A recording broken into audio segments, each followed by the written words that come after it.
So once you have those interviews, you want to get the most out of them. We have a couple core techniques to help you. The first one, I'm going to start by a story. Let's imagine that you're a donut company and there's this health craze going on. You're trying to figure out what people really care more about. If you were to go up to, say, an office building and offer the person at the front desk, hey, I'm running a trial. I would like to offer you this plate of delicious fresh fruit or this plate of donuts. Which one would you like me to leave behind? At most offices, they would tell you the plate of fruit. And they tell you that for a lot of reasons. But if you were to say, leave both plates there and come back the next day to clean up, what do you think you'd find? In most places, you'd find a plate of fruit and a plate of crumbs. What people say they would like to do is not what people actually do. Otherwise, New Year's resolutions wouldn't be such a thing, right? So you want to be careful of what we call the donuts versus fruit issue. Don't ask your prospects what they would like to do. Don't ask them what they could do, would do.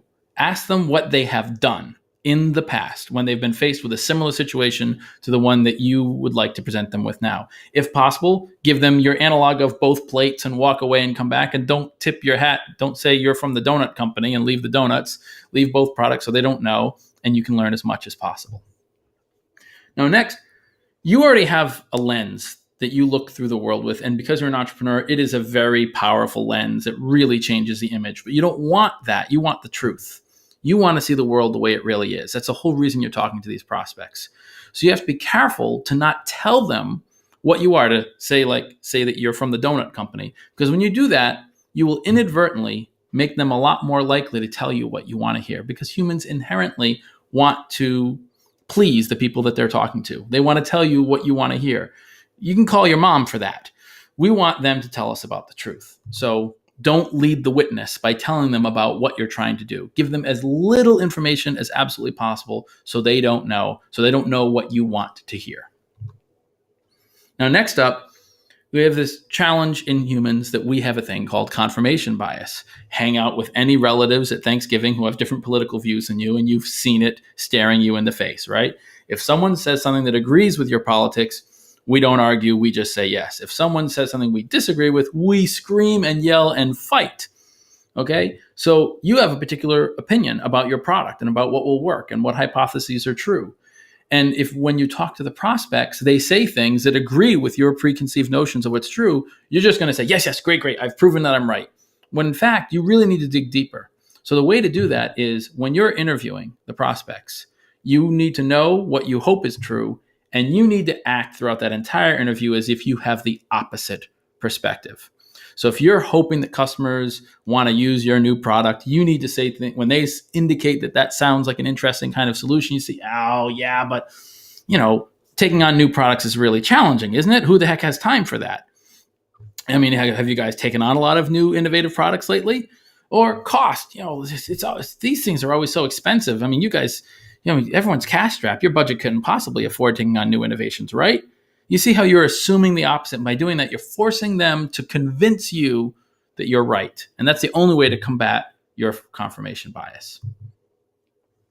And this pie is really important. It's an 80-20 pie, because when we're talking, we love to hear ourselves talk, but you already know what you think. The reason you're in front of the prospect is to learn what they have to say. So figure out whatever trick you can, having a partner sitting with you, record your interviews and listen to them later, because they need to be talking 80% of the time and you should be talking 20%. And if you're talking more than that, you need to figure out how to shut up and ask better questions, more open-ended questions, so they can tell you what you need to know. And next, one of my favorite tricks, not a trick, it's a technique, is to have people rank things. So you say, hey, I'm debating, some people told me they have problem X, problem Y, problem Z. I don't suppose any of those are relevant to you. It's pretty easy for the prospect to say, yeah, all those things. You don't know if one of them is 10 times more valuable than the other.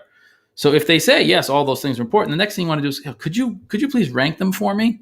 What is the most, second, and third? Because if you do that with enough prospects, you come back, you start noticing that overwhelmingly, a particular feature you've built into your product is really attractive to people, and a particular feature is really not attractive. That's going to really shape what you're doing. Normally, the only way you learn that is by charging people for the product, but that's expensive and requires you to launch a product. This is a way to do it while just interviewing people. You can get a pretty strong signal just by them rank ordering things. And of course, The only thing you're paying these folks is gratitude. So express your gratitude sincerely, deeply, often, right? Give them a handwritten thank you card. Send them an electronic thank you card immediately, then the handwritten one later. Send them an update a few weeks or months later if you've made some important progress, especially if it had something to do with the advice they gave you.